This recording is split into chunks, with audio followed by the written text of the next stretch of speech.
30 রোজা তো শেষ হয়ে গেল, রহমতের মাস। তো 30 রোজা শেষ হওয়ার পরে সাক্ষী রোজা আর কি 6টা রোজা থাকতে হয়। তো যারা আর কি 30 রোজা সম্পূর্ণ করে, একটাও ভাঙা হয় না রোজা, তো তারা আর কি এই রোজাটা থাকে। আর যারা সম্পূর্ণ থাকতে পারে না, তো তারা আবার সেই যে কয়টা আর কি রোজা ভেঙেছে সেই রোজাগুলো রেখে তারপরে আর কি 6 রোজা রাখতে হয়। তো আসসালামু আলাইকুম, আমি সাতুলের কুঁড়ে ঘর থেকে আপনাদের সাতুল আপু প্রতিদিনের মতো নতুন আরও একটা ব্লগ ভিডিও নিয়ে আপনাদের সাথে চলে আসলাম। তো যা বলছিলাম, আমার শাশুড়ি আর কি সেই 6 রোজা আর কি রাখা শুরু করছে। তো সে আর কি কালকে থেকে শুরু করছে, তো আজকে আর কি 2টো রোজা হবে। আর এদিকে এই যে আমি রান্না বান্না আর কি শুরু করে দিছি। তো আজকে আর কি রান্না করব রুই মাছ আলু দিয়ে, পাতলা পাতলা ঝোল করে রুই মাছ রান্না করব। আর আর কি ঢেঁড়স ভাজি করব। এর জন্য আর কি মাছ রান্নার জন্য ফ্রিজে আর কি মশলা কড়াই ছিল, সেইগুলো আর কি নামিয়ে নিলাম। আর এদিকে আমি এখনও ভাত বসাইনি, এর জন্য ভাতের চালটাও ধুইনি। এখন আর কি সব কিছু ধুয়ে নেব, মাছটাও ভিজিয়ে নিলাম। আর এই যে আমার ঢেঁড়স কোটা শেষ, আর এখন এই যে মাছটাও ধোয়া শেষ। মাছটা আবার খুব ভালো করে না ধুলে আমার হয় না, মাছটা আর কি খুব ভালো করে ধুয়ে নিলাম। তো মাথা আর কি দুইটা কি একটা মাথায় আর কি দুইটা হয়েছে আর কি, দুইটা ফাড়া দিয়ে নিয়ে। তো আর কি আমার কাছে মাছের মাথা খেতেই বেশি ভালো লাগে মাছের চাইতে। তো এই যে ভাতও প্রায় হয়ে আসছে। আর এদিকে ওদের বাবা আবার সিঙ্গারা নিয়ে আসছিল দোকান থেকে। তো গরম গরম সিঙ্গারাটা অনেক মজা ছিল। তো আর কি দুপুরের দিকে একটু ক্ষুধাও লাগে, তো সকালবেলা আর কি রুটি খাওয়ার পরে তারপরে আর কি এই নাস্তাটুকু আর কি করে নিলাম। তো ভালোই লাগছিল, সিঙ্গারাটা ঝাল ঝাল সিঙ্গারা ছিল, খেতে ভালোই লাগতেছিল। তো যে যেখান থেকে আমার ভিডিওটা দেখে থাকেন, দেশ এবং দেশের বাইরে থেকে, তো ভিডিওটা পুরোটা দেখার চেষ্টা করবেন। তো পুরোটা ভিডিও দেখার সাথে সাথে ভিডিওটা ভালো লাগলে সাবস্ক্রাইব করে দিয়ে যাবেন। তো এই যে আমরা সবাই মিলে আর কি খাচ্ছিলাম। তো আমার শাশুড়ি তো রোজা ছিল, সে তো আর খায়নি। আর এদিকে আর কি আমি গ্যাসের চুলায় আর কি ঢেঁড়স ভাজিটা করে নিচ্ছিলাম। তো অল্প ঢেঁড়স ভাজি ছিল, এর জন্য ভাবলাম যে গ্যাসের চুলাই করে নিই। তো ভাজাভুজো করতে গেলে একটু আস্তে আস্তে নিবু নেবু জালে আর কি করতে হয়। তো এর জন্য আর কি ঢেঁড়সটা আর কি আস্তে আস্তে জাল দিয়ে আর কি ভেজে নিচ্ছিলাম। আর ওদিকে আমি আর কি মাছটাও রান্না করতেছিলাম। তো মাছটা আর কি চুলায় রান্না করব ভাবলাম, কারণ মাছটা রান্না করতে তো সময় লাগে এই জন্য।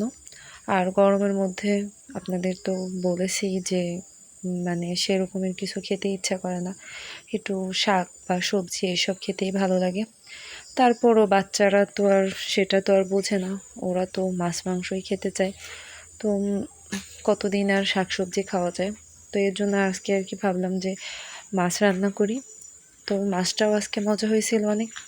তো এই যে মশলাটা আর কি আমি কষিয়ে নিলাম, কষিয়ে নিয়ে এখন আর কি মাছটা দিয়ে দেব।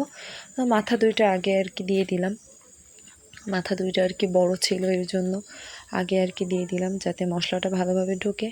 তো তারপরে আর কি একে একে সব মাছগুলো দিয়ে দেব। তো মাছটা ভালোই বড় ছিল। এই তো এখন আর কি সব মাছগুলো একসাথে ভালোভাবে কষিয়ে নেব, কষিয়ে নিয়ে তারপরে আর কি পানি দিয়ে দেব আমি পরিমাণ মতো। একটু পাতলা পাতলা ঝোল হবে। তো আলু আছে সাথে, অল্প কিছু আলু, কারণ বাচ্চারা একটু আলু লাগে ওদের, আলু দিয়ে আর কি ভাতটা আর কি মেখে দিলে ভালোভাবে খেতে পারে ওরা। তো এই যে আমি পানি দিয়ে দিলাম।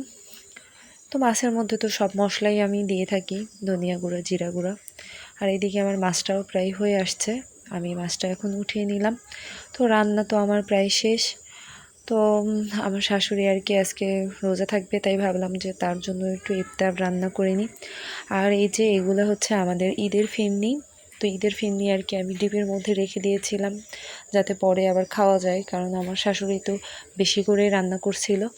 তো কালকের একটু দুধ ছিল, গরুর দুধ জাল দেওয়া, তার কি সেটার মধ্যে আর কি দিয়ে দিলাম। তো ডিপের মধ্য থেকে বের করলে তো একটু বরফই হয়ে যাবে। তো এটা আর কি আমি গরম করে নেব দুধের মধ্যে দিয়ে, যাতে আর কি ভালো লাগে আরও খেতে, কারণ দুধ যত বেশি হবে ফিরনি তত মজা হবে। তো এই যে এই ফিরনিটাও আমি একটু ভালোভাবে জাল করে নিলাম। এটা ফুটে আসলেই আমি আর কি উঠিয়ে নেব, বেশি ঘন হলেও তো ভালো লাগবে না খেতে। তো এই যে দেখেন ফিরনিটার কালারটা আরও সুন্দর হয়ে গেছে, কারণ দুধ পড়ছে আরও এটার মধ্যে, এর জন্য। আর এদিকে আর কি আমি খাওয়া দাওয়া করে এখন আর কি ইফতারের প্রায় সময় হয়ে আসছে। তো আসরের আজানের পরে নামাজ কালাম পড়ে এই যে আমি আর কি শরবত করতে চলে আসলাম। আমার শাশুড়ির জন্য ঠান্ডা ঠান্ডা আর কি লেবু আর রুয়াবজার শরবত করে নিলাম। তো শরবতটা না খেলে তো আর ভালো লাগে না, কারণ রোজা রেখে সারাদিন একটু তৃপ্তি সহকারে আর কি একটু শরবতটাই খাওয়া হয়। তো এটা আর কি আমি শরবতটা বানিয়ে তারপরে ফ্রিজে রেখে দেব। তারপর যখন আজানের সময় হয়ে আসবে তখন আর কি বের করে নিব। আর এদিকে আমি আবার এই যে একটু ছোলা আর কি ভেজে নেব, আর হচ্ছে পেঁয়াজও বানিয়ে নেব। তো ছোলা রান্না করার জন্য আর কি আমি আগেই সব কিছু গুছিয়ে রাখছিলাম, আর এদিকে আর কি বিকালের দিকে আর কি রান্না করে নিচ্ছিলাম। আর এদিকে এই যে বড়া ভাজা, পেঁয়াজু ভাজার জন্য আর কি ব্লেন্ড করে নিলাম ডালও আমি ভিজিয়ে রেখেছিলাম দুপুরবেলায়। তো এই যে এখানে চাও করে নিলাম, আর এই যে আমার ইফতারও রেডি। তো সবাই আমার পরিবারের জন্য দোয়া করবেন, আর আপনারাও ভালো থাকবেন, সুস্থ থাকবেন, আর আমাদের জন্য দোয়া করবেন। আমিও আপনাদের জন্য দোয়া করি। আর আমার পুরো ভিডিওটা যদি ভালো লেগে থাকে তাহলে লাইক, কমেন্ট, শেয়ার করে যাবেন, আর ভালো ভালো কমেন্ট করবেন। আল্লাহ হাফেজ।